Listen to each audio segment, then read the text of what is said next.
मेरी दृष्टि से अगर कुरानिक लैंग्वेज में बात किया जाए तो ब्राह्मण भारत में जालिम लोग हैं। कुरान में अल्लाह ताला ने आदेश दिया जालिम का विरोध करना चाहिए। एससी एसटी ओबीसी के लोगों को ब्राह्मणों के कहने पर मुसलमानों के विरोध में कोई काम नहीं करना चाहिए। कांग्रेस वाले बीजेपी का भय पैदा करते हैं कि अगर आपने हमें वोट नहीं दिया बीजेपी आ जाएगी। नागपुर में आरएसएस के विरोध में 4-5 लाख लोगों का मोर्चा लेके गए। क्या कर लिया? उनके सरकार में लेके गए, क्या कर लिया? फुले शाहू अंबेडकर की विचारधारा को मानने वाले लोगों के द्वारा हमारे माध्यम से जो संगठन बनाया गया, ऐसा प्रयास सारे देश भर में कहीं पर भी किसी के भी द्वारा किया गया है महाराष्ट्र के बाहर, तो ऐसी कोई जानकारी मेरे पास उपलब्ध नहीं है। हो सकता है आप लोगों के पास उपलब्ध हो। तो ये बहुत बड़ा विशाल संगठन हमने बनाया। 2030 तक ये 6 लाख गांवों का संगठन हो जाएगा। ज़्यादा समय नहीं लगेगा, क्योंकि बुनियादी जो संगठन है, बेसिक जो संगठन है, पढ़े लिखे बुद्धिजीवी लोगों का संगठन है, जिनके पास बुद्धि, पैसा, हुनर, समय और श्रम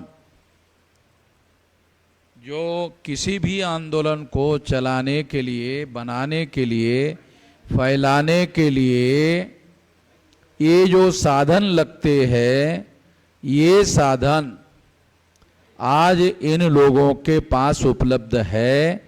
जिनके पास उपलब्ध है उन लोगों का संगठन 32 राज्यों में 625 जिलों में फैलाया गया है। इसके आधार पर मैं ये बात आप लोगों को बता रहा हूँ, इस बुनियादी संगठन के आधार पर ये बात बता रहा हूँ कि आने वाले 2030 तक 6 लाख गांवों का संगठन खड़ा हो जाएगा। खड़ा हो जाएगा तो कौन करेगा? ऐसे अपने आप थोड़ी बनेगा, तो करना होगा। तो ये जो बुनियादी संगठन खड़ा किया गया है, इसके माध्यम से ये सारा संगठन खड़ा होगा। साथियों, 6 लाख गांव का संगठन खड़ा होगा तो इससे बहुत बड़ा बदलाव, इससे बहुत बड़ा परिवर्तन इस देश में लाने के लिए हमारे पास संगठित शक्ति का निर्माण होगा। परिवर्तन अपने आप होने वाला नहीं है। परिवर्तन दुनिया में संगठित शक्ति के बल पर होता है। परिवर्तन अपने आप नहीं होता। परिवर्तन का लक्ष्य रख के परिवर्तन करने वाली संगठित शक्ति का निर्माण करना पड़ता है। और अभी मेरी उम्र 67 साल चल रही है। 18 साल कुछ महीने की मेरी उम्र थी, तब से कर रहा हूं। तो इतना लंबा समय हमने लगाया, इसलिए इतनी बड़ी संगठित शक्ति निर्माण हो गई है। इसके आधार पर कह रहा हूं, ये जो संगठित शक्ति निर्माण हुई उसके आधार पर कह रहा हूं कि 2030 तक 6 लाख गांव का संगठन खड़ा होगा और फिर इस देश में आंदोलन ही नहीं, जन आंदोलन का निर्माण होगा। जैसे 9 अगस्त 1942 को गांधी जी ने अंग्रेजों के विरोध में चले जाओ का आंदोलन चलाया था और जन आंदोलन हुआ था। चले जाओ आंदोलन जन आंदोलन हुआ था और होने की वजह से 15 अगस्त 47 को अंग्रेजों को भारत छोड़कर जाना पड़ा। ये कोई काल्पनिक कहानी मैं आप लोगों को नहीं बता रहा हूं, ये हिस्टोरिकल फैक्ट बता रहा हूं। तो हम लोग अब उस संगठित शक्ति का निर्माण करने के बहुत नजदीक पहुंच गए हैं। इसलिए मैं उस संगठित शक्ति के बल पर ये बात आप लोगों को समझा रहा हूं। और इसलिए इस देश में आज की परिस्थिति का अगर हम लोग जानकारी करने की कोशिश करें, आज की परिस्थिति का विश्लेषण समझने की कोशिश करें, तो आपको पता चलेगा कि 1885 को चटर्जी, मुखर्जी, बनर्जी, गोखले, तिलक, आगरकर नाम के ब्राह्मणों ने नेशनल कांग्रेस नाम का संगठन बनाया, जिसे आप लोग चुनावों में वोट देते रहते हो और कांग्रेस को सेकुलर समझकर मुस्लिम भाई लगभग वोट देते रहते हैं। वो क्यों देते हैं, क्या कारण है, वो तो उन लोगों को ही पता है। मुझे उसका कोई कारण नजर नहीं आता, देने की कोई वजह नजर नहीं आती, मगर वो देते हैं। तो इसलिए ये तथ्य बता रहा हूं कि 1885 को नेशनल कांग्रेस की स्थापना चटर्जी, मुखर्जी, बनर्जी, गोखले, तिलक, आगरकर नाम के ब्राह्मणों ने की। ये जानकारी मुस्लिम भाइयों को खास तौर पर मैं बताना चाहता हूं। तो मुस्लिम भाइयों को इसलिए बताना चाहता हूं कि वो कांग्रेस को सेकुलर मानकर वोट देते रहते हैं।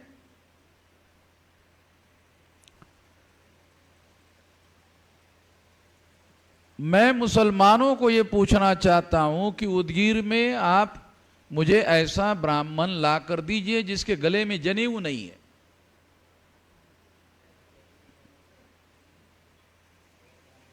तो मुसलमान बोलेंगे कि हम तो ऐसा कोई ब्राह्मण नहीं दिखा सकते। अगर सारे ब्राह्मण जनेऊ वाले ही है तो आप सारे जनेऊ वाले ब्राह्मणों को सेकुलर कहते हैं, ये गलती ब्राह्मणों की नहीं है ना, ये गलती ब्राह्मणों की नहीं है। कोई भी फैसला जो लोगों को करना होता है उन लोगों को छानबीन करने के आधार पर करना चाहिए, जानकारी के आधार पर करना चाहिए। कांग्रेस के बदौलत क्या भारत में मुसलमानों ने कभी इस बात की गिनती करने की कोशिश की कि ब्राह्मणों की संख्या 3.5% है? कभी ऐसा किया ब्राह्मणों ने? कभी ऐसा सोचा, कभी ऐसा विचार किया?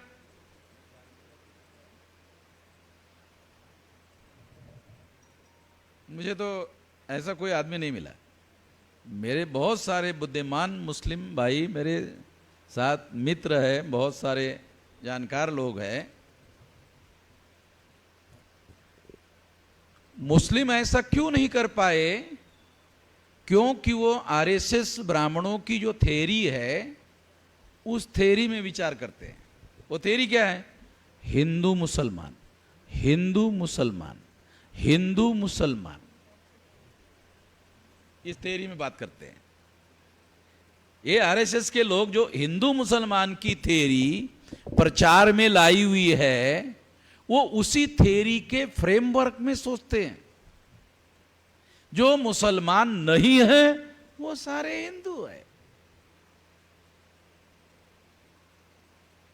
सोचने का यह भी तरीका हो सकता है कि ब्राह्मण मुसलमान, मुसलमान ब्राह्मण, यह भी सोचने का एक तरीका हो सकता है।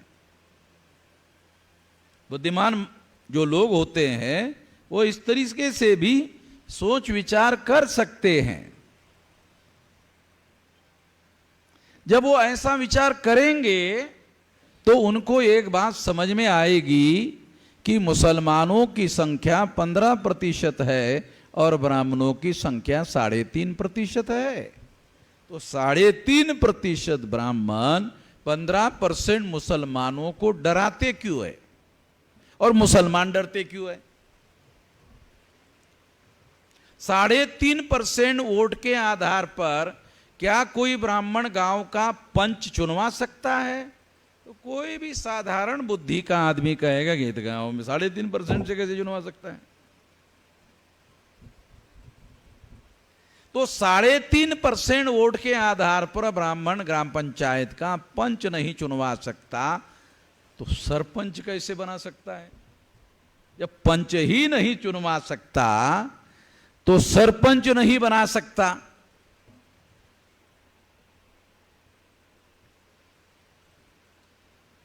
जब वो सरपंच नहीं बना सकता तो देश के पंचायत का प्रधानमंत्री कैसे बनाएगा? नहीं बना सकता। मगर एक थ्योरी है जिससे ब्राह्मण अपना प्रधानमंत्री बना सकते हैं, वो थ्योरी है हिंदू मुसलमान। और उस थ्योरी के फ्रेमवर्क में मुस्लिम विचार करता है। ब्राह्मण ने जो थ्योरी बनाई उसी फ्रेमवर्क में मुस्लिम सोचता है, विचार करता है, और इस तरह से उनकी इच्छा ना होते हुए भी आरएसएस के ट्रैप में फंस जाता है। मैं मुसलमानों को ब्लेम देने के लिए नहीं कह रहा हूं, मतलब ब्लेम देने के लिए ये बात नहीं कह रहा हूं, ये मैं तथ्य उजागर कर रहा हूं कि मुस्लिम लोग सावधान हो जाए, जागृत हो जाए। जागृत करने के लिए कह रहा हूं।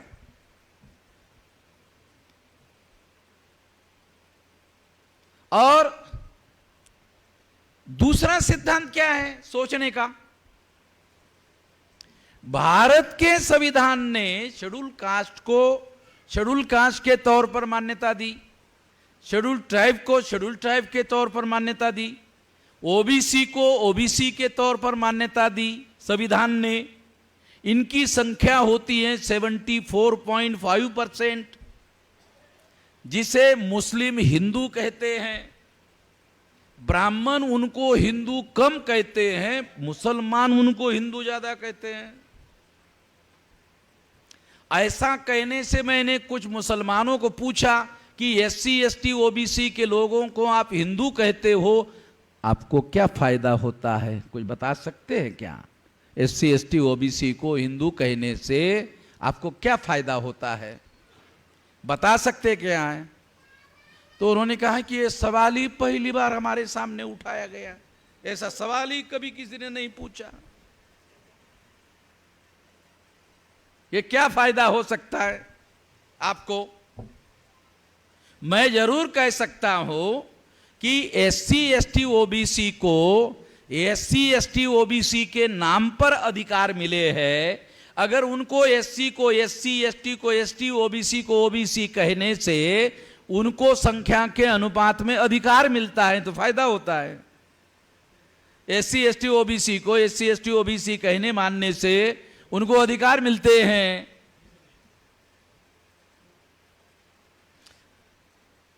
हिंदू कहने से अधिकार खत्म हो जाते हैं।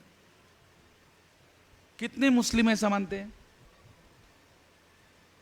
कि एससी एसटी ओबीसी के अधिकार हिंदू कहने से खत्म हो जाते हैं? क्योंकि हिंदू के नाम पर कॉन्स्टिट्यूशन में एससी एसटी ओबीसी को कोई अधिकार ही नहीं है। कॉन्स्टिट्यूशन की आज के बाद कॉपी खरीद लेना, और जो मैं कह रहा हूं थोड़ा वेरीफाई कर लेना। मैं तो वेरीफाई करके ही बता रहा हूं। मुझे आज तक कोई ऐसा विद्वान मुस्लिम भाई नहीं मिला जो ये कहे कि ये जो आप कह रहे हैं गलत है।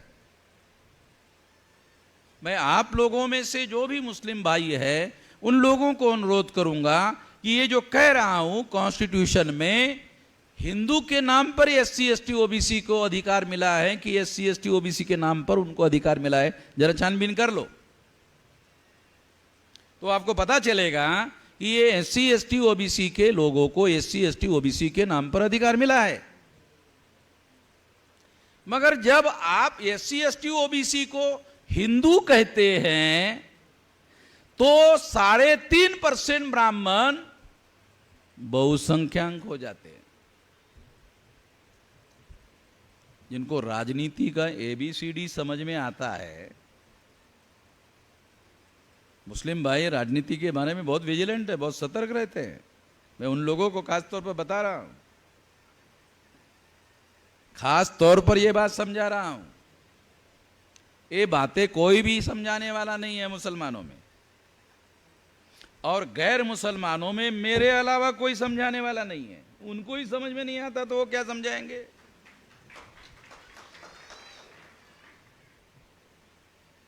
तो इसलिए ये बात मैं आप लोगों को बता रहा हूं कि मुस्लिम्स लोगों के द्वारा SC ST OBC को हिंदू समझना, हिंदू मानना, ये ब्राह्मणों को ताकतवर और शक्तिशाली बनाने का सिद्धांत है।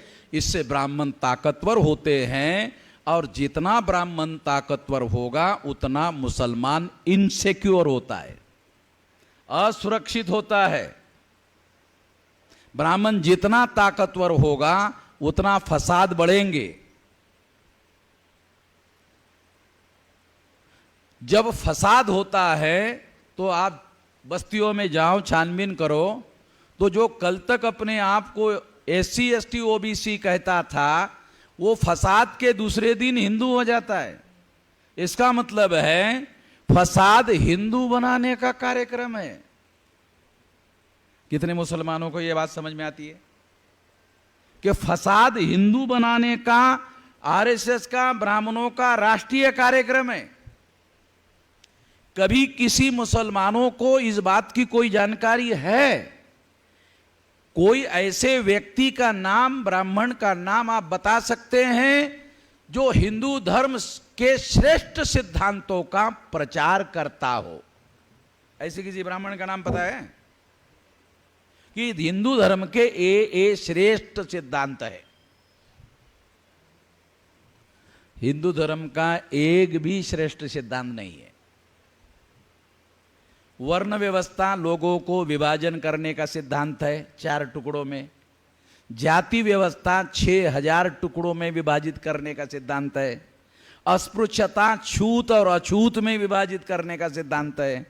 आदिवासियों को सेग्रीगेट कहने का और इस तरह से उन लोगों को जंगलों में रहने के लिए मजबूर करने का सिद्धांत है।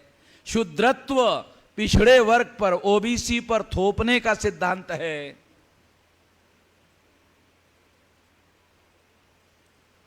कोई ऐसा सिद्धांत ब्राह्मण नहीं बता सकता जो हिंदू धर्म को श्रेष्ठ धर्म बता सकता है। कितने मुसलमानों को यह पता है कि 100-150 साल पहले जिस धर्म का नाम ब्राह्मण धर्म था वो एकाएक हिंदू धर्म का नाम कैसे आ गया?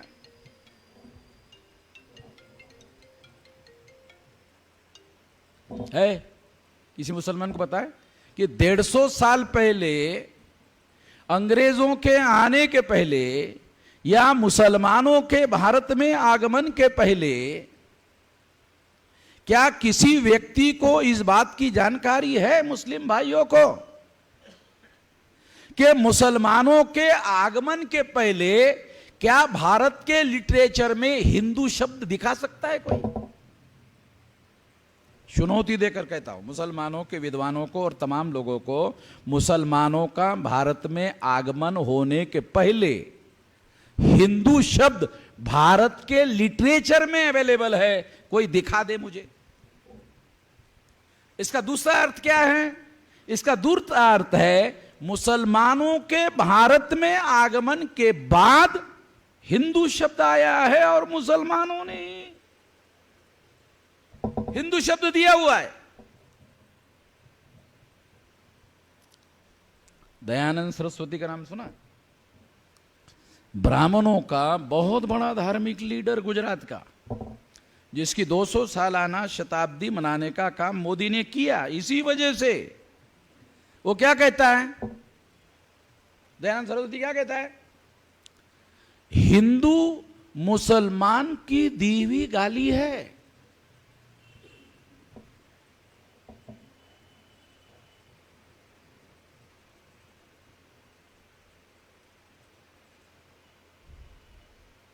दयानंद सरस्वती क्या कहता है, मैं आपको बैकग्राउंड के साथ सबूतों के साथ बोल रहा हूं, हिंदू मुसलमानों की दी हुई गाली है।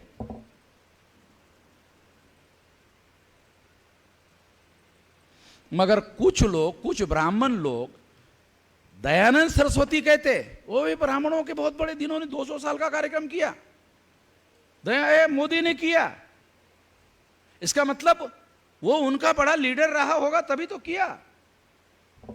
वो कहता है हिंदू मुसलमानों की दी हुई गाली है। गर्व से कहो हम हिंदू हैं, कौन कहता है? हम लोगों के SC ST OBC के बस्ती में आकर कौन कहता है गर्व से कहो हम हिंदू है?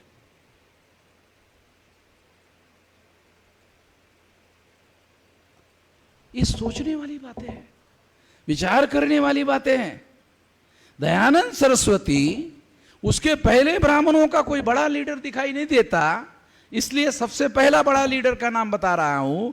वो कहता है हिंदू मुसलमानों के द्वारा दी हुई गाली है, और हिंदू शब्द के संदर्भ में गर्व से कहो हम हिंदू है। ऐसा भी हमारे देश में अभियान चलाया जाता है। ये अभियान चलाने के बाद भी क्या कोई ब्राह्मण ने अपने को हिंदू घोषित किया? ऐसे किसी ब्राह्मण का नाम आप बता सकते हैं जिसने गर्व से अपने को हिंदू घोषित किया? एक भी ब्राह्मण अपने को हिंदू नहीं मानता। ब्राह्मण जन्म से लेकर मृत्यु तक और मृत्यु के बाद जितने संस्कार करता है वो सारे संस्कार डॉक्यूमेंट्री ब्राह्मणों के हैं। तो डॉक्यूमेंट्री आधार पर बोल रहा हूं, एविडेंसेस के आधार पर बोल रहा हूं कि ब्राह्मण जन्म के पहले भी ब्राह्मण है, जन्म के बाद से भी ब्राह्मण है, मृत्यु के बाद भी उसका संस्कार ब्राह्मण के नाम पर हो रहा है, तो मरने के बाद भी ब्राह्मण है। तो ब्राह्मण गर्व से कहो हम हिंदू हैं कैसे कहेगा? वो तो कॉन्शियसली करता है। हम गधे लोग हैं, SC ST OBC के लोग गधे लोग हैं, दूसरे हमें कुछ भी बोलते हैं तो फिर हम उसको स्वीकार करते हैं। हिंदू मुसलमान की दी हुई गाली है, ऐसा कुछ कहते हैं, फिर कुछ कहते हैं गर्व से कहो हम हिंदू है। दोनों बातें हम मतलब बगैर सोचे समझे जो लोग काम करते तो ऐसे करेंगे।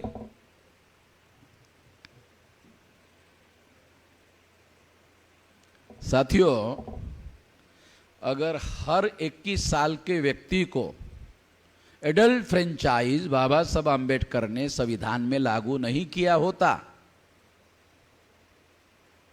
बहुत फंडामेंटल बात आपको बता रहा हूं, हर 21 साल के व्यक्ति को वोट का अधिकार भारत के संविधान ने बहाल किया,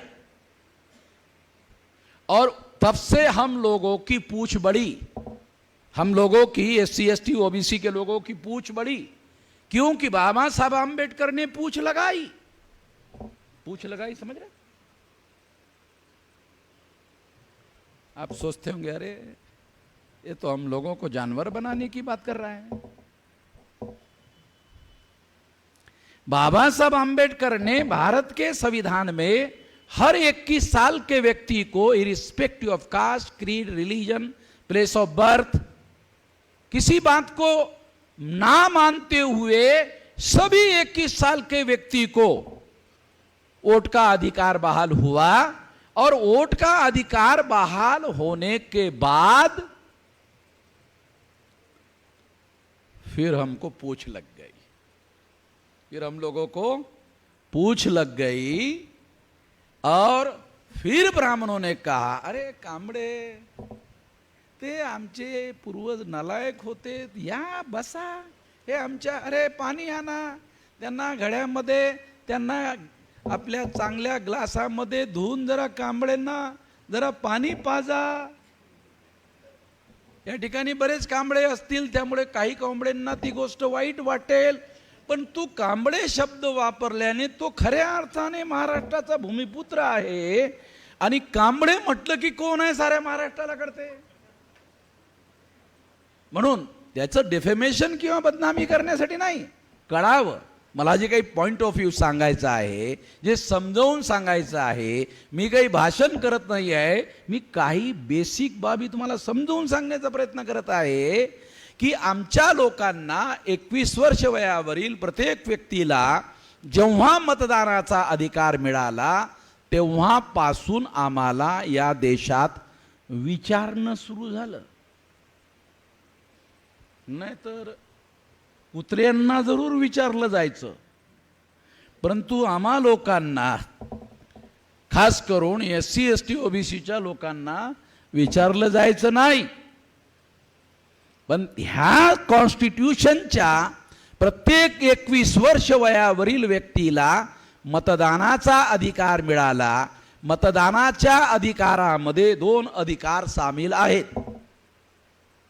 मतदानाच्या, यापूर्वी मला नाही वाटत तुम्हाला कोणी सांगितलं असेल, मतदानाच्या अधिकारामध्ये 2 अधिकार सामील आहेत.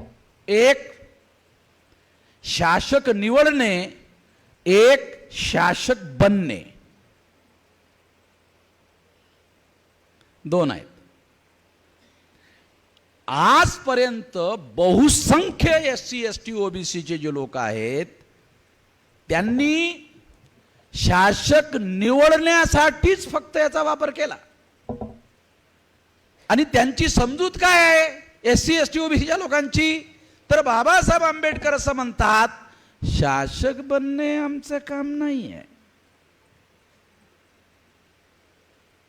बाबासाहेब आंबेडकरांनी त्यांचं एक फार महत्त्वपूर्ण भाषण आहे, त्यामध्ये ते असं म्हणतात की SC ST OBCचे लोक असं मानतात की शासक बनणे हे त्यांचं काम नाही आहे.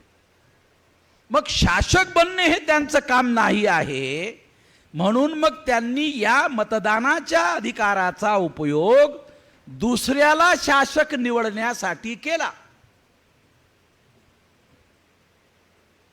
म्हणून काँग्रेसनी, म्हणजे ब्राह्मणांनी काँग्रेस नाव धारण केलं. ब्राह्मण नाव धारण केलं तर मत पडत नाही. काँग्रेसचं नाव धारण केलं की मुसलमान ठप्पा मारल्याशिवाय राहत नाहीत. मॅडम,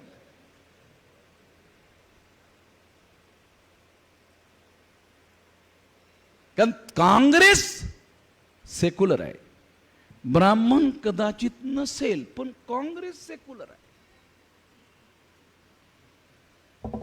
हा प्रोपोगंडा जो देशामध्ये ब्राह्मण बनिया प्रचार माध्यमांनी केला, त्या प्रचार माध्यमांच्या प्रभावामुळे मुस्लिम लोक काँग्रेसला सेक्युलर मानतात. काँग्रेस जन्मानं कधी सेक्युलर नव्हती, ती कर्माने कधी सेक्युलर नाही. करंट आकडा सांगतो, तुम्हाला आश्चर्य वाटेल, 86% IAS IPS IRS अधिकाऱ्यांच्या जागेवर ब्राह्मण लोकांचा कब्जा आहे. 86%. 3.5% ब्राह्मणांनी 86% IAS IPS IRS अधिकाऱ्यांवर, तंत्रावर कब्जा केलेला आहे. काँग्रेसच्या राज्यात तरीही काँग्रेस सेक्युलर आहे.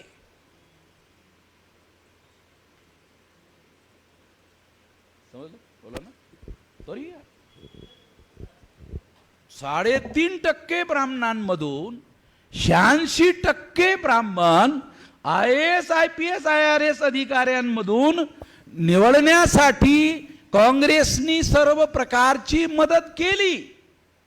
त्यांच्या मदतीशिवाय हे शक्य नव्हतं.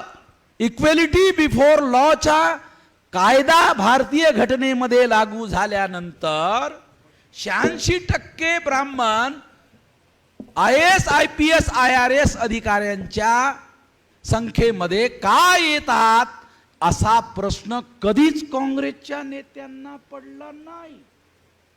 कारण ते ब्राह्मण होते म्हणून पडला नाही. पण मुसलमान त्याच ब्राह्मणांना सेक्युलर म्हणतात, ज्यांना असा प्रश्नच पडला नाही.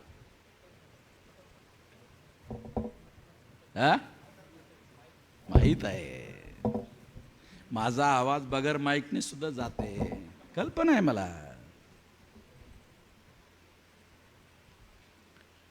तेव्हा मला काय म्हणायचं, मुझे क्या कहना है, मैं ये बताना चाहता हूं, ये बात समझाना चाहता हूं कि हमारे लोगों को ये डाटा सरकार का है, अवेलेबल है. उन्होंने, कांग्रेस ने ब्राह्मण राज इतना मजबूत किया, इतना मजबूत किया, इतना मजबूत किया, मगर उसको छुपाने का काम किया. इस वजह से इस ब्राह्मणों की एकाधिकारशाही को मजबूत करने के बाद भी आरएसएस के ब्राह्मणों ने खतरा महसूस किया कि इसके प्रतिक्रिया में कहीं SC, ST, OBC के लोग इकट्ठा ना हो जाए. प्रतिक्रिया में इसलिए उन्होंने खुल्लम खुल्ला हिंदू के नाम पर मुसलमानों के विरोध में SC, ST, OBC के लोगों को भड़काने का काम शुरू किया. वो फ्रंट ब्राह्मणों ने ही आरएसएस भाजपा के नाम पर ओपन किया.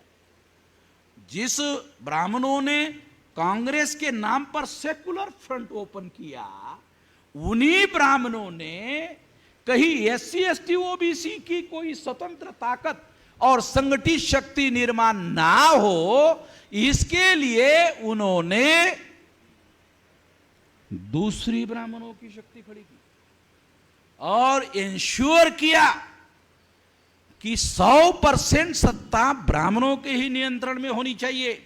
यदि कांग्रेस जाती है तो बीजेपी आनी चाहिए, और बीजेपी जाती है तो कांग्रेस आनी चाहिए. यानी राजाराम अगर जाता है तो सीताराम आना चाहिए, और सीताराम जाता है तो राजाराम आना चाहिए. हमारे लिए राजाराम आता है या राजाराम की जगह सीताराम आता है तो कोई मौलिक अंतर होता नहीं है. पॉलिसी में, कांग्रेस के पॉलिसी में, बीजेपी के पॉलिसी में एक अंतर है. बीजेपी के लोग क्या कहते हैं कि तुम खुल्लम खुल्ला ब्राह्मणों की सत्ता की बात क्यों नहीं करते हो, कांग्रेस को नहीं करते हो, हम करेंगे. ये भी बात है. तुम छुपकर कर रहे हो, हम खुल्लम खुल्ला करना चाहते हैं. भाई इतना ही फर्क है. वो ब्राह्मणों की सत्ता बीजेपी वाले लाएंगे और एक नामधारी ओबीसी का आदमी देश का प्रधानमंत्री बनाएंगे, मोदी. मुसलमानों को क्या लगता है, मोदी वास्तविक प्रधानमंत्री है. गलत बात है. मोदी नॉमिनेटेड प्राइम मिनिस्टर है. मोदी नॉमिनेटेड प्राइम मिनिस्टर है एंड नॉमिनेटेड बाय आरएसएस ब्राह्मण. आरएसएस के ब्राह्मणों के द्वारा मोदी नॉमिनेटेड है. नॉमिनेटेड अंग्रेजी शब्द है, इसका ट्रांसलेशन होता है नामधारी. मोदी नामधारी प्रधानमंत्री है. अब बोलेंगे इसका कोई सबूत है? चाहे सब बगैर सबूत के तो मैं बोलता ही नहीं हूं, मेरी तो आदत ही नहीं है बगैर सबूत के बोलने की. नरेंद्र मोदी ओबीसी है और 10 साल हो गए ना, ज्यादा ही हो गए, 10 साल हो गए हैं, और होने के बाद भी, ओबीसी का होने के बावजूद भी ओबीसी की गिनती करने का आदेश नहीं दिया. मोदी को पूछो भारत में कुत्ते कितने हैं तो कहेंगे हमारे पास संख्या है. मोदी को पूछो सज्जन वाले कुत्ते कितने हैं, कहा वो भी हमारे पास है. आप बोलेंगे चलिए सज्जन वाले कुत्ते क्या होते हैं? आप लोगों ने कभी पहली बार ही शायद सुना होगा, कुत्ते तो ठीक है, सज्जन वाले कुत्ते, ये साला क्या मामला है। आप कभी कभी दूसरे के घर में जाते होंगे और दूसरे के घर में जाने के बाद उस घर का कुत्ता आपके पास आता होगा, लगभग आता है, और वो आपको चाटना शुरू करता है। देखो, जितने हंस रहे हैं उनको प्रत्यक्ष अनुभव है, जो नहीं हंस रहे उनको अनुभव नहीं है, ऐसा भी नहीं है, उनको भी है। वो चाटता है, चाटने के बाद अपना हाथ उठाकर उसके सर पर आप ऐसा घुमाते हो और फिर वो और नजदीक आता है। वो सज्जन कुत्ते।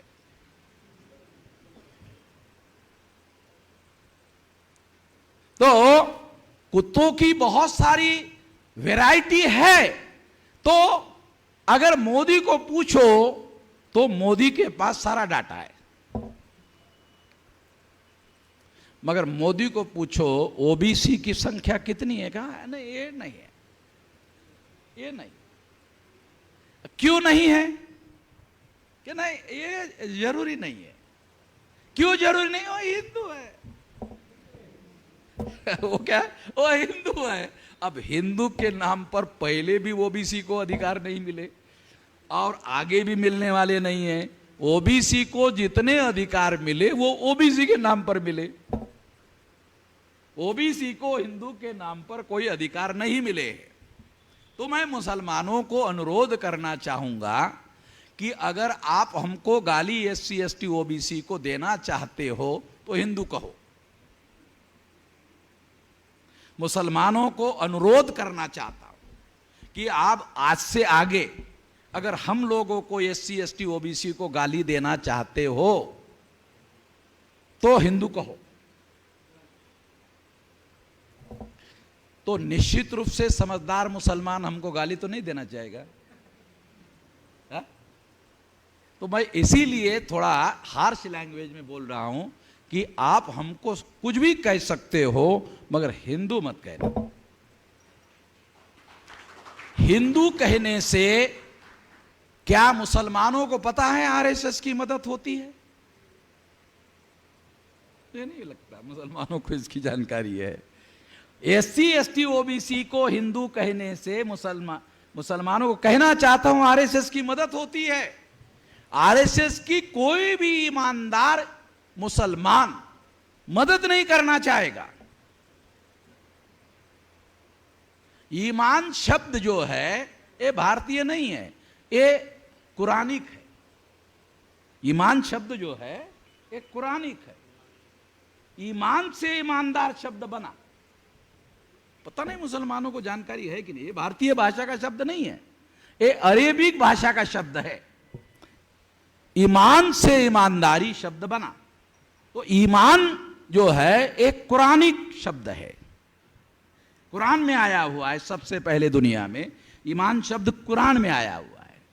तो मैं खास तौर पर यह बात बताना चाहता हूं कि जो भी ईमान वाले मुसलमान है वो हमें निश्चित रूप से गाली देना नहीं चाहेंगे, और अगर इसके बावजूद भी वो गाली देना चाहते हैं तो हिंदू कह सकते हैं। हमें संविधान के अनुसार आप एससी एसटी ओबीसी कह सकते हैं।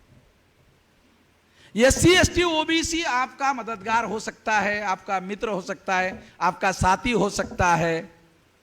आरएसएस के कहने पर जो एससी एसटी ओबीसी हिंदू होगा वो मुसलमान का विरोधी होगा, जान लेना।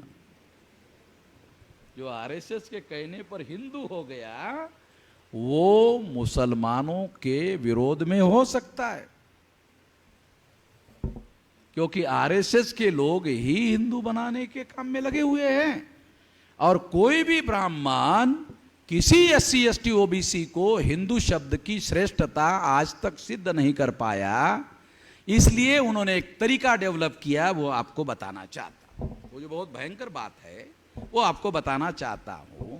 वो तरीका क्या है कि समझाने से बहुत सारे सवाल लोग पूछ सकते हैं, इसलिए ब्राह्मण कभी हिंदू शब्द से संबंधित या हिंदू धर्म से संबंधित श्रेष्ठता की बातें किसी को समझाता नहीं है, बल्कि क्या करता है, वो हिंदू मुसलमान के फसाद करवाता है, हिंदू मुसलमान के झगड़े लगाता है, हिंदू मुसलमान की चर्चा बहुत बड़े पैमाने पर करता रहता है। परिणामतः जो अपने को मुस्लिम नहीं मानना चाहता है वो हिंदू बन जाता है। कोई ब्राह्मण कभी किसी एससी एसटी ओबीसी को हिंदू धर्म के या हिंदू के श्रेष्ठ सिद्धांत नहीं बताता है। हिंदू बनाने का ब्राह्मणों ने कार्यक्रम बनाया है। वो कार्यक्रम है हिंदू मुसलमान का फसाद करवाओ, हिंदू मुसलमान के विवाद के मामले खड़े करो, हिंदू मुसलमान के इतिहास की बहुत सारी कहानियां, बहुत सारी बातें ब्राह्मण लोग हम लोगों को बताते हैं। जबरदस्ती कैसे हिंदू बनाए गए, मुसलमान बनाए गए हैं, वो तमाम कहानियां बताते रहते हैं, नमक मिर्च लगाकर बताते रहते हैं। और चूंकि जिन लोगों को कोई इतिहास की जानकारी नहीं है, जिनको विश्लेषण करना नहीं आता, जिनको डाटा भी पता नहीं है, जिनको डाटा का उपयोग और प्रयोग कैसे किया जाता है वो भी पता नहीं है, ऐसे लोग उनकी बात को मान लेते हैं। इसी माने हुए लोगों की मदद से दिल्ली के गद्दी पर 3.5% ब्राह्मणों की सत्ता पहुंची है। इसका मतलब है गुमराह करने वाला बहुत बड़ा मैकेनिज्म ब्राह्मणों ने डेवलप किया, और इस गुमराह करने वाले मैकेनिज्म का परिणाम और प्रभाव यह है कि 3.5% ब्राह्मण दिल्ली की सत्ता में काबिज हो गए बीजेपी के नाम पर। तो ये हम लोगों को आज की कहानी बता रहा। जिनको दिल्ली की सत्ता में काबिज होना चाहिए वो उनके हाँ में हाँ मिलाने का केवल काम कर रहे हैं। बीजेपी के केंद्र में जो मंत्री है उनमें से किसी भी मंत्री को अपने मन की कोई बात कहने का सुना कभी किसी ने? इसका मतलब ये नहीं है कि बीजेपी में जो एससी एसटी ओबीसी के लोग हैं वो जानवर है, नहीं, इंसान हैं, पढ़े लिखे हैं, उनको समझ में भी आता है, उनके पास तुलनात्मक जानकारी और अध्ययन भी है।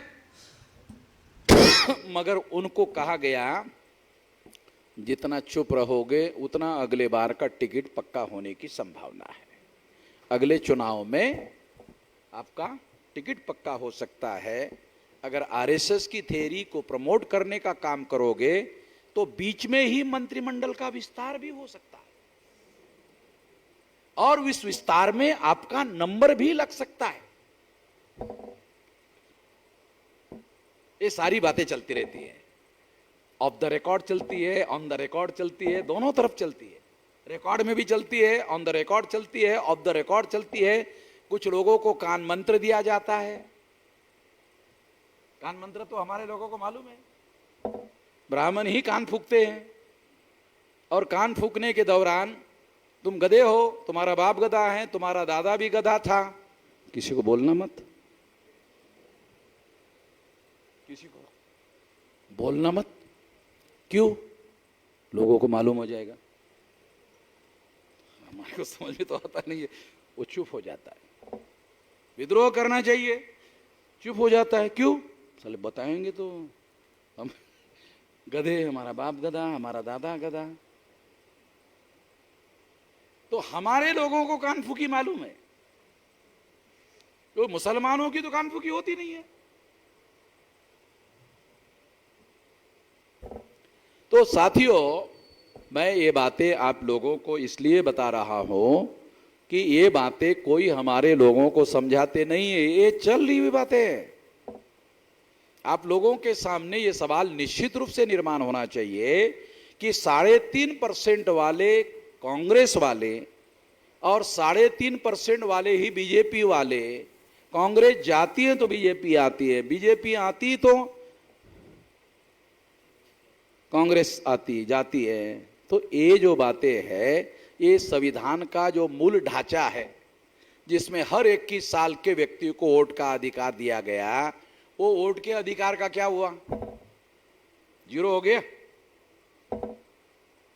जो वोट का अधिकार, शासक चुनने का, शासक बनने का, तो हमारे लोग केवल उन लोगों को चुनने का काम कर रहे जो हजारों सालों से हमारे साथ दुश्मनी करते आ रहे। वर्ण व्यवस्था बनाकर दुश्मनी किया, जाति व्यवस्था बनाकर दुश्मनी किया, अस्पृश्यता बनाकर दुश्मनी किया, आदिवासियों को जंगलों में रहने के लिए मजबूर किया, ओबीसी पर शूद्रत्व थोपा।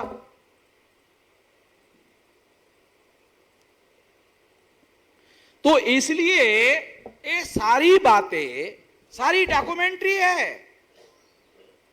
ये ब्राह्मणों के सारे धर्मशास्त्रों में लिखा हुआ है।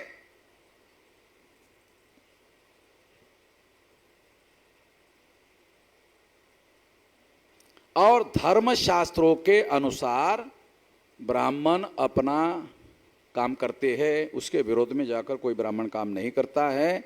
फर्क इतना है कि अब वो अमल करते हैं, बोलते नहीं। अमल करते हैं, बोलते नहीं। अमल करते नहीं होते तो ब्राह्मणों का राज दिल्ली में नहीं होता।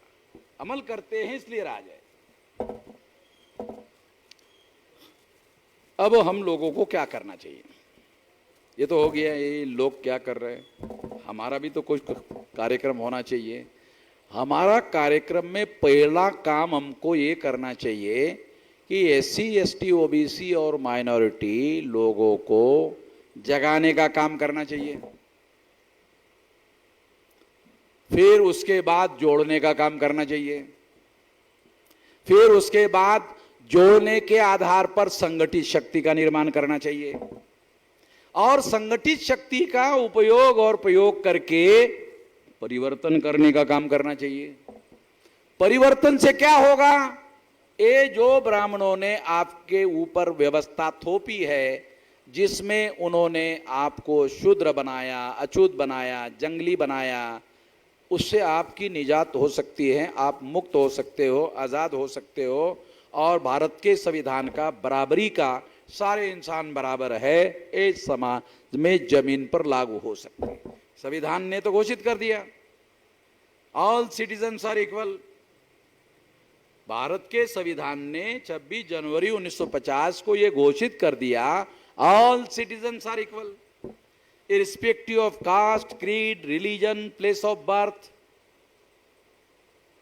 कोई भी अवरोध नहीं होगा, सारे नागरिक बराबर माने जाएंगे, उनके साथ बराबरी का व्यवहार होना चाहिए। होता नहीं है। क्यों नहीं होता? क्योंकि ऐसा होते हुए भी उसको रोकने वाली कोई ताकत हमारे पास नहीं है, ऐसी कोई संगठित शक्ति हमारे पास नहीं है। इसलिए हमें अपनी संगठित शक्ति निर्माण करनी होगी। हम क्या करते हैं? कांग्रेस वाले बीजेपी का भय पैदा करते हैं कि अगर आपने हमें वोट नहीं दिया तो बीजेपी आ जाएगी। अगर आपने हमको वोट नहीं दिया तो बीजेपी आ जाएगी। बराबर? 10 साल नहीं आई थी क्या? क्या कर लिया? क्या कर लिया? मैं तो खुल्लम खुल्ला दिल्ली में जाके मोदी और बीजेपी और आरएसएस के विरोध में बोलता हूं। नागपुर में आरएसएस के विरोध में 4-5 लाख लोगों का मोर्चा लेके गया। क्या कर लिया? उनके सरकार में लेके गए। क्या कर लिया?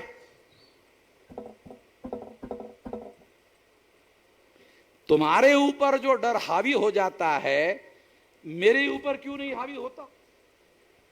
मैं तो सिक्योरिटी लेकर भी नहीं घूमता। बहुत सारे मुस्लिम भाई मेरे पास आते हैं, विश्राम साहब आप अकेले जाते हो, अकेले आते हो, आपको डर नहीं लगता? ऐसा कहने के बाद डर लगता है।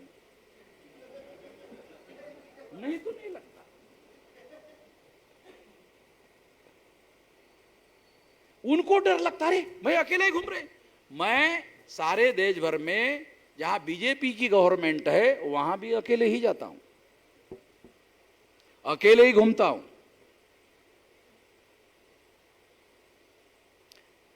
और इसलिए घूमता हूं और विरोध में बोलता हूं, तो वो क्या ताकत है? वो संविधान का ताकत है, आर्टिकल 19 की ताकत है। आर्टिकल 19 क्या कहता है? संगठन बनाओ, अपने विचारधारा का प्रचार करो, प्रसार करो और उसके आधार पर लोगों को जोड़ो, जगाओ, संगठित शक्ति का निर्माण करो। कितने बाबा साहब का नाम लेने वाले जो लोग हैं उनको आर्टिकल 19 मालूम है? पता ही नहीं है आर्टिकल 19 क्या है। तो जब हमारे लोगों को पता ही नहीं संगठित, ये जो आर्टिकल 19 है वो हम लोगों को संगठित शक्ति निर्माण करने के लिए दिया हुआ अधिकार है, और उस संगठित शक्ति के बल पर मैं हर जगह जाता हूं, हर जगह घूमता हूं, हर तरह से घूमता हूं, और मुझे किसी प्रकार का कोई डर इसलिए नहीं लगता है क्योंकि जो डरता है वो कुछ नहीं कर सकता। डर तो एक हथियार है दुश्मनों का, उस हथियार का वो उपयोग करते हैं। जब 15% मुसलमान डर जाते हैं तो 15% मुसलमान जीरो हो जाते हैं। कभी मुसलमानों ने इसके बारे में सोचा?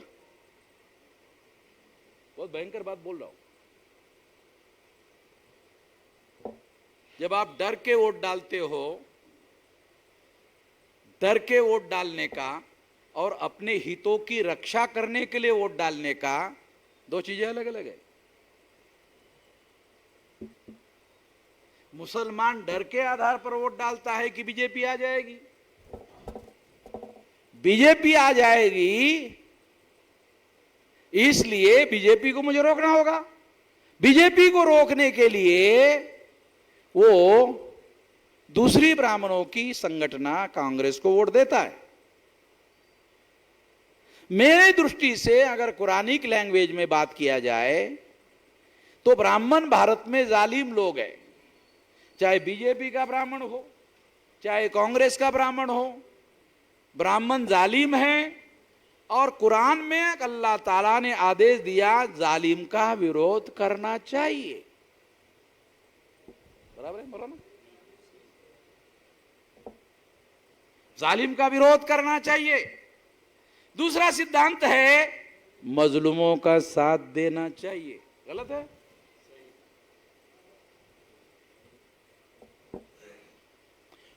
मुस्लिम समाज के लोग जालिम का साथ देते हैं, दूसरा मजलूम का साथ देते नहीं है। तो अल्लाह ताला ने मुसलमानों को भारत में संकट में डाला इस वजह से। अल्लाह ताला ने मुसलमानों को संकट में डाला। अरे मैंने आदेश देने के बाद भी जालिम का विरोध करो, मजलूमों का साथ दो, आदेश देने के बावजूद भी अमल नहीं करते हो, तो अल्लाह ताला मुसलमानों पर नाराज हो गया। मैं तो कुरान के सिद्धांतों की बात कर रहा हूं, मुसलमानों को याद दिला रहा हूं।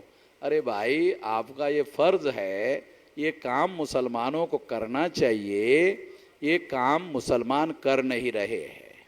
दूसरी बात, SC ST OBC के लोगों को ब्राह्मणों के कहने पर मुसलमानों के विरोध में किसी प्रकार के फसाद में शामिल नहीं होना चाहिए। दूसरी मौलिक बात कहना चाहता हूं, क्या करना चाहिए बता रहा हूं। SC ST OBC के लोगों को ब्राह्मणों के कहने पर मुसलमानों के विरोध में कोई काम नहीं करना चाहिए। क्यों?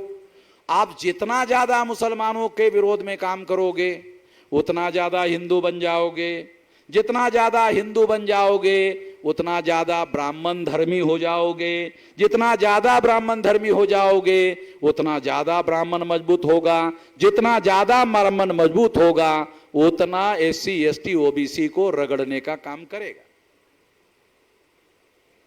कर रहा है, जो कर रहा है वो बता रहा। इसलिए SC ST OBC को ब्राह्मणों के कहने पर मुसलमानों के विरोध में बिल्कुल भी कुछ भी नहीं करना चाहिए। दूसरी बात हो गई। तीसरी बात, पहले तो क्या किसी SC ST OBC ने यह जानने की कोशिश की कि मुसलमान है कौन? मुसलमान एससी एसटी ओबीसी जो लोग हैं उनके पुरखों ने ब्राह्मण धर्म के विरोध में विद्रोह करके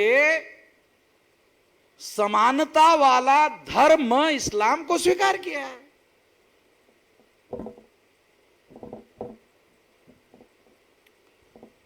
आप में से कितने लोगों को सम्राट अशोक के काल का भारत का नक्शा पता है? अफगानिस्तान, पाकिस्तान, बलूचिस्तान, ये सारा भौगोलिक क्षेत्र देखो, अभी भी अवेलेबल है नक्शा। सारे बुद्धिस्ट लोग हैं, सारे बुद्धिस्ट लोग हैं। अब क्या है? सारे मुस्लिम हैं। बहुत फंडामेंटल बात बता रहा हूं। ये सारे के सारे देश अशोका के काल में सारे बुद्धिस्ट देश है,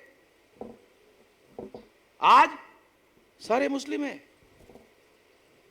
तो जो आज के मुस्लिम है ये पूर्व के बुद्धिस्ट लोग हैं और उन्होंने इस्लाम को समानता का धर्म के तौर पर स्वीकार किया। बुद्धिज्म भी समानता का स्वीकार किया हुआ धर्म था। इसके आधार पर मैं आप लोगों को यह तथ्य इसलिए बता रहा हूं क्योंकि ये जानने के आधार पर आपको ये तथ्य पता चलेगा, दोनों तरफ के लोगों को, एससी एसटी ओबीसी के लोगों को मालूम होना चाहिए और महाराष्ट्र में कुणबी मराठा लोगों को भी मालूम होना चाहिए।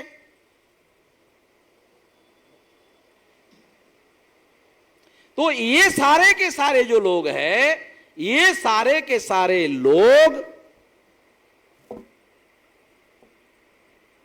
राजवाड़े नाम का ब्राह्मण कहता है, बहुत बड़ा हिस्टोरियन है राजवाड़े, क्या कहता है? महाराष्ट्र की स्थापना नाग लोगों ने की। महाराष्ट्र की स्थापना राजवाड़े बहुत बड़ा हिस्टोरियन है और वो कहता है कि महाराष्ट्र की स्थापना नाग लोगों ने की। राजवाड़े ये नहीं कहता मराठों ने की, नाग लोगों ने की। नाग लोगों को ही विभाजित करने के लिए ब्राह्मणों ने जातियां बनाई। मराठा भी नाग लोग ही है। महाराष्ट्र के ही नहीं सारे देश भर में नाग पंचमी का त्योहार सारे देश के लोग मनाते हैं। रहते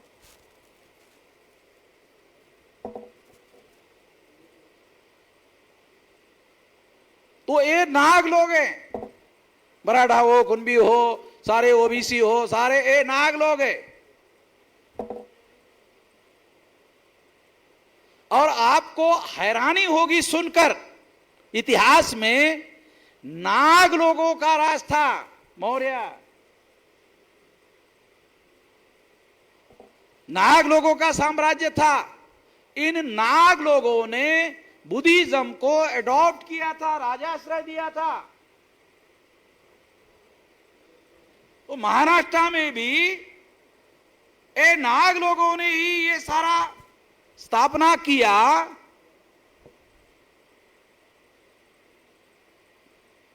अगर ये सारी बातें हिस्टोरिकली हमारे लोगों को पता चले तो बहुत बड़ा परिवर्तन हो सकता है, परिवर्तन लाया जा सकता है।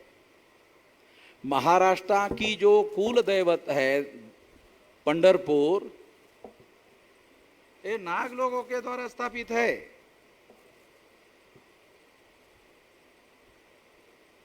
इसलिए मैं आप लोगों को ये बताना चाहता हूं कि परिवर्तन करने के लिए हमें अपना इतिहास जानना होगा और वर्तमान में समाज रचना में लोक संख्या में जो बदलाव दिखाई दे रहा है उसको जानना होगा और फिर उसके हिसाब से हम लोगों को संगठित रिलेशन, ऑर्गेनाइज्ड रिलेशन डेवलप करना होगा।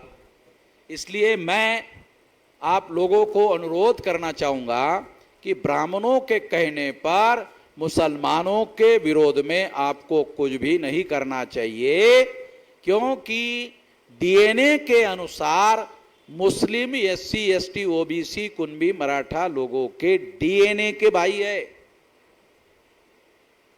इसलिए हमको मिलजुल कर काम करना चाहिए और तमाम माइनॉरिटी के साथ मिलकर काम करना चाहिए। और ऐसा अगर हम करते हैं तो बहुत बड़ी जनशक्ति, संगठित शक्ति परिवर्तन करने के लिए आपके समर्थन में खड़ी हो जाएगी। और ऐसी जनशक्ति और संगठन शक्ति खड़ी होने के बाद ही आप बड़ा परिवर्तन करने लायक हो सकते हैं। ये करना होगा। ये करने के लिए आप विचार करेंगे, अनुसरण करेंगे, अमल करने का काम करेंगे, ऐसी अपेक्षा करते हुए आपने मेरी बात ध्यान से सुनी, इसके लिए आभार, धन्यवाद।